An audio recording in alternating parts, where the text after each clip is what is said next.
Right now, the modern healthcare system faces a severe structural paradox. Hospitals are crippled by massive nursing shortages, while simultaneously, nursing schools are turning away thousands of qualified applicants due to a severe bottleneck in clinical placement sites.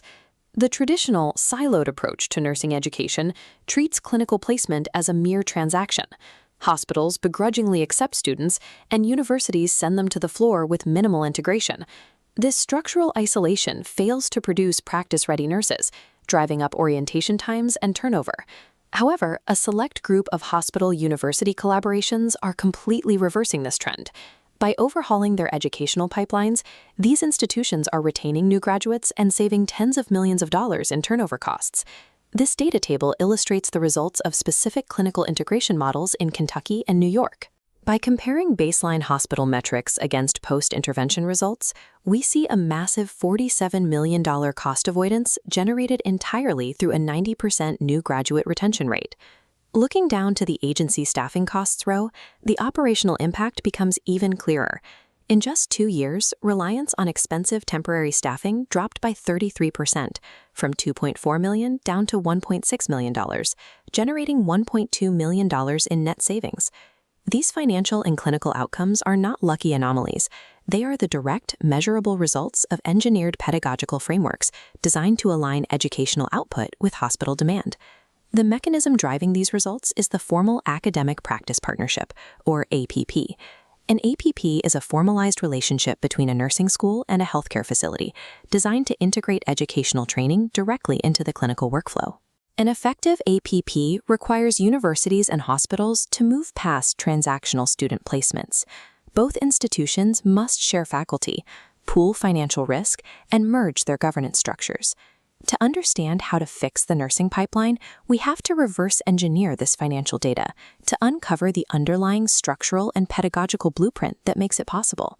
Closing the theory-practice gap is the most critical financially accountable workforce strategy a hospital can deploy.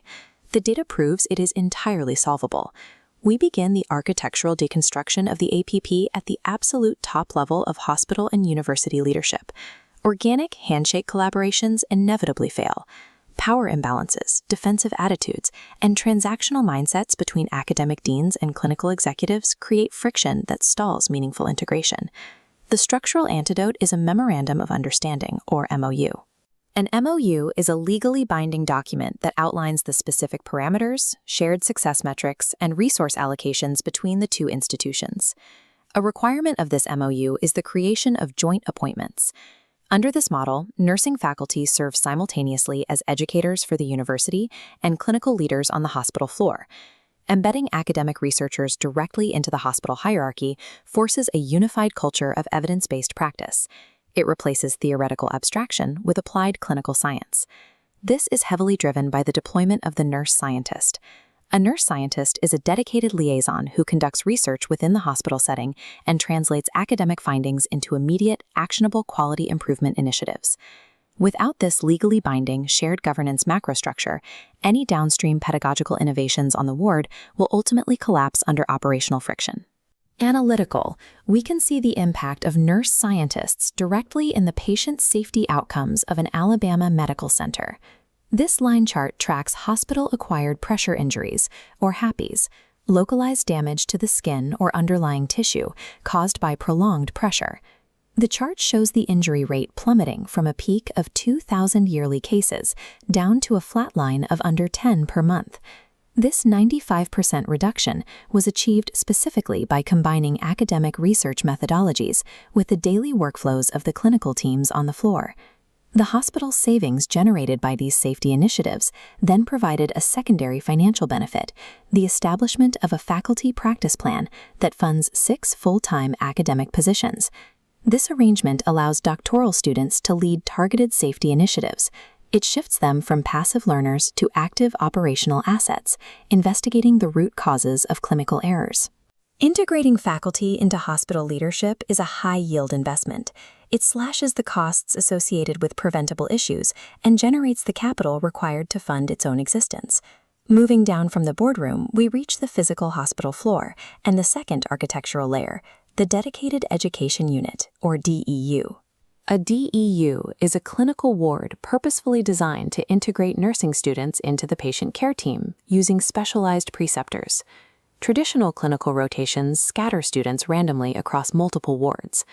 Placing novices into overworked or hostile environments breeds severe anxiety and guarantees highly inconsistent learning. The secondary casualty of the traditional model is chronic preceptor burnout. Floor nurses are forced to take on heavy teaching burdens without any formal academic support, training, or compensation. The dedicated education unit solves this by structurally transforming a single specific hospital ward into an authentic, permanent learning environment. Inside a DEU, preceptors receive formal, ongoing academic support and pedagogical training directly from the university. This turns bedside nurses into elite clinical instructors. This concentrated support structure lightens the workload for traditional teaching staff, while the direct academic investment vastly improves the preceptors' job satisfaction and retention rates. For the nursing students, the psychological impact is profound. They are treated as active, respected members of a high-functioning healthcare team, rather than burdensome observers. The DEU is the crucial environmental bridge. It protects the hospital's frontline staff from burnout while guaranteeing students a psychologically safe, rigorous training ground. We now reach the final, foundational layer of the model, the micro-level teaching strategies required before a student ever sets foot in the DEU. This phase relies on curriculum scaffolding, the rigid sequencing of learning experiences from simple tasks to complex care. The governing framework is Steinecker and Bell's experiential taxonomy. Students move strictly through exposure, active participation, identification, and internalization of the clinical skill. High-fidelity simulation, or HFS, is the critical tool utilized during the participation and identification stages. HFS uses highly realistic, computer-controlled mannequins to replicate complex physiological responses in a controlled setting. Utilizing high-fidelity simulation prior to actual ward placement drastically reduces preclinical anxiety.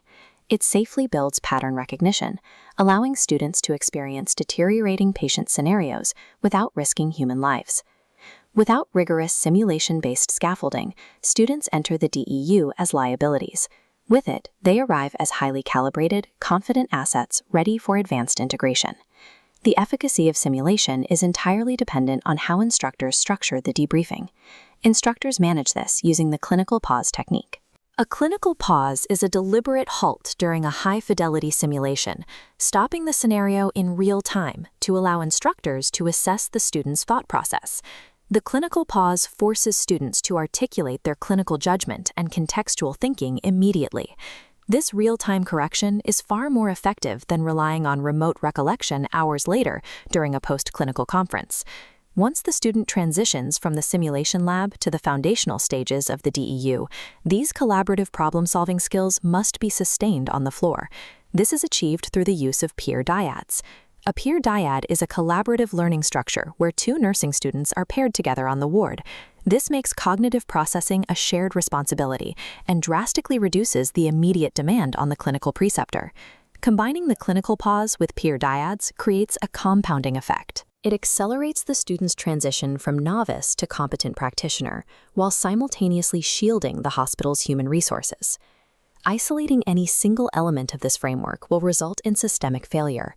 Buying expensive simulation mannequins without a DEU or drafting a basic MOU without funding nurse scientists breaks the chain of accountability. The academic practice partnership only functions as a fully assembled architecture. The inputs of the engine are strictly defined. Universities provide the scaffolding, simulation, and research expertise. Hospitals provide the capital, clinical space, and specialized preceptors. The output is highly self-sustaining. This unified engine continuously produces practice-ready nurses, which slashes agency staffing costs. That reduction frees up capital to fund further academic joint roles and expand the DEUs. Pedagogical excellence and hospital financial survival are the exact same metric. The theory-practice gap is permanently closed only when administrators stop viewing clinical education as a burden and start treating it as an operational asset. The modern clinical learning environment, the physical and psychological space where students apply theoretical knowledge to actual patient care, is the ultimate financially accountable workforce strategy. It is the only blueprint capable of securing both the future of nursing education and the solvency of the healthcare system.